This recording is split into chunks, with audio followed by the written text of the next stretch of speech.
प्रणव प्राणायाम ही प्राणायाम का चरम है। इसे हम ध्यानावस्था में पहुंचना भी कह सकते हैं। वस्तुतः प्राणायाम का परिणाम ही ध्यान है। पूर्वोक्त प्रकार के प्राणायाम करते करते जब इंद्रियों एवं मन का क्रमशः उपराम होने लगता है, तब व्यक्ति स्वतः ध्यान की गहराई में उतरने लगता है। ऋषि पतंजलि की दृष्टि में इसका स्वरूप है तत्र प्रत्येक दानता ध्यानम। नाभिचक्र, भ्रू मध्य या हृदय आदि में ध्येय रूप परमेश्वर में प्रत्यय एकतांता ज्ञान का सदृश प्रवाह, एक सा प्रवाह ध्यान है। ध्यान के समय सच्चिदानंद परमेश्वर के अतिरिक्त अन्य विषय का स्मरण नहीं करना, अपितु उसी अंतर्यामी ब्रह्म के आनंदमय, ज्योतिर्मय एवं शांतिमय स्वरूप में मग्न हो जाना प्रणव प्राणायाम है। ध्यान हमारे जीवन के साथ प्रतिपल जुड़ा हुआ है। भारतीय संस्कृति में तो ध्यान प्रत्येक क्रिया का पूरक होता था, इसलिए आज भी हमें अपने घर एवं परिवार के बड़े व्यक्ति किसी कार्य को विधिवत संपन्न करने हेतु जब कहते हैं, तब सर्वत्र यही वाक्य होता है, भाई ध्यान से पढ़ना, ध्यान से चलना, प्रत्येक कार्य को ध्यान से करना।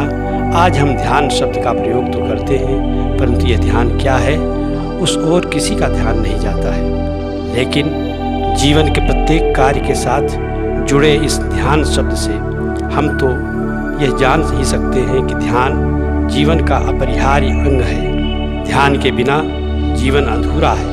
ध्यान के बिना हम अपने किसी भी भौतिक तथा आध्यात्मिक लक्ष्य में सफल नहीं हो सकते।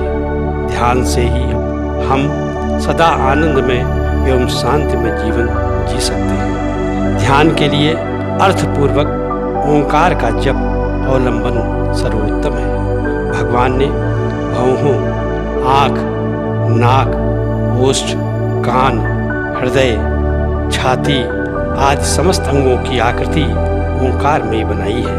इस प्रकार साधक ओंकार का जप करता हुआ सर्वव्यापक सर्वंतर्यामी सच्चिदानंद ब्रह्म परमेश्वर को ही सर्वत्र अनुभव करता हुआ उसके दिव्य स्वरूप में समाहित होने लगता है। ओंकार कोई व्यक्ति या आकृति विशेष नहीं, अपितु एक दिव्य शक्ति है जो इस संपूर्ण ब्रह्मांड का संचालन कर रही है। उसी को विविध मत, पंथ या धर्मों को मानने वाले लोग अनेक नामों से पुकारते व विभिन्न रूपों में उपासना करते हैं। जैसे इस पिंड शरीर में आत्मा दिखाई नहीं देती, फिर भी शरीर के सब कार्य आत्मा के अस्तित्व से ही संपन्न होते हैं, इसी प्रकार इस संपूर्ण ब्रह्मांड में वह ओंकार रूप दैवीय शक्ति यद्यपि इन बाह्य आंखों से दिखाई नहीं देती, तथापि अपनी दिव्य शक्ति से संपूर्ण ब्रह्मांड का संचालन कर रही है। श्वास प्रश्वास पर मन को एकाग्र करके प्राण के साथ उद्गीत उपासना की जाती है। सभी इंद्रियां सदोष हैं, क्योंकि आंखें शुभ अशुभ दोनों प्रकार से देखती हैं, कान भद्र और अभद्र सुनते हैं, घ्राण गंध दुर्गंध दोनों को ही सुनते हैं, वाणी झूठ सत्य बोलती है, रसना भक्ष्य और अभक्ष्य दोनों ही प्रकार का भक्षण करती है, मन में भी सुविचार एवं कुविचार आदि रूप में पूर्ण निर्दोषता नहीं है।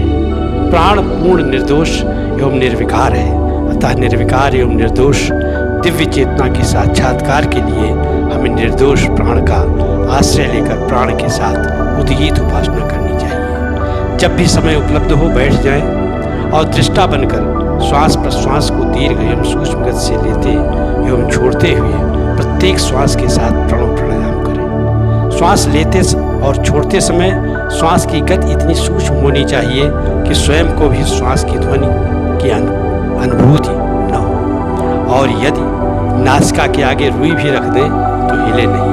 प्रयास करें कि 1 मिनट में एक श्वास तथा प्रश्वास चले।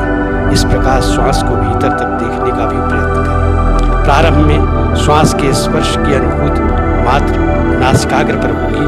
धीरे धीरे आप श्वास के गहरे स्पर्श को भी अनुभव कर सकेंगे। इस प्रकार कुछ समय तक श्वास के साथ साक्षी भाव पूर्वक ओंकार शक्ति का जप करने से ध्यान स्वतः होने लगता है। यही प्रणव प्राणायाम है, जिसे करते करते साधक सच्चिदानंद स्वरूप ब्रह्म के स्वरूप में तद्रूप होता हुआ समाधि के अनुपम दिव्य आनंद को भी प्राप्त कर लेता है। साधक को सोते समय भी इस प्रकार का ध्यान करते हुए सोना चाहिए। ऐसा करने से निद्रा भी योगमयी हो जाती है।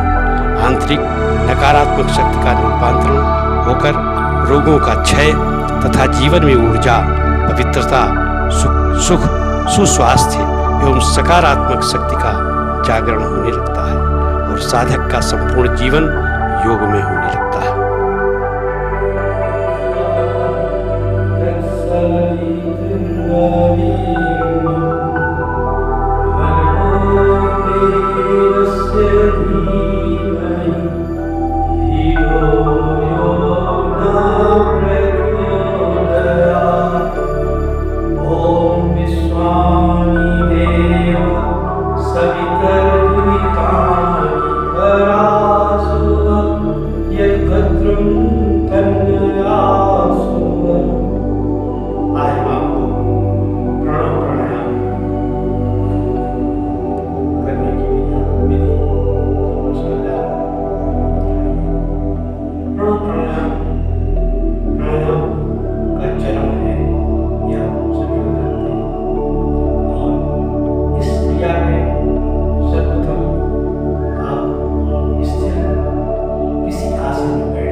श्वास लेने और श्वास को निकालने में अगर श्वास के नासिका के सामने रुई भी लाई है तो उसमें कोई इमोशन न श्वास लेने में न श्वास निकालने में बिल्कुल नहीं होनी चाहिए। और जब श्वास की गति इतनी धीमी होती है, श्वास आप ओंकार का जप करते हुए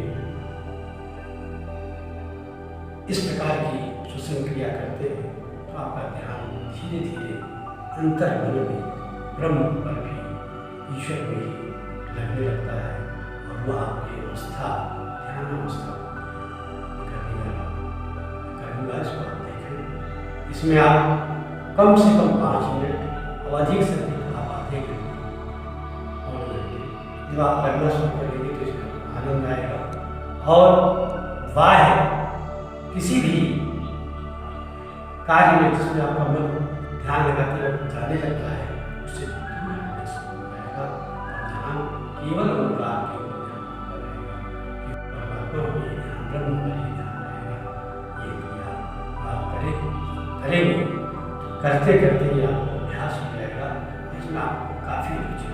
इससे आपके बहुत से लोग, जिन लोगों को आप बहुत सी क्रियाओं से या बहुत से प्राणायाम से आप नहीं दूर कर पाते, लेकिन अगर ध्यान अच्छे ढंग से लगना शुरू हो जाएगा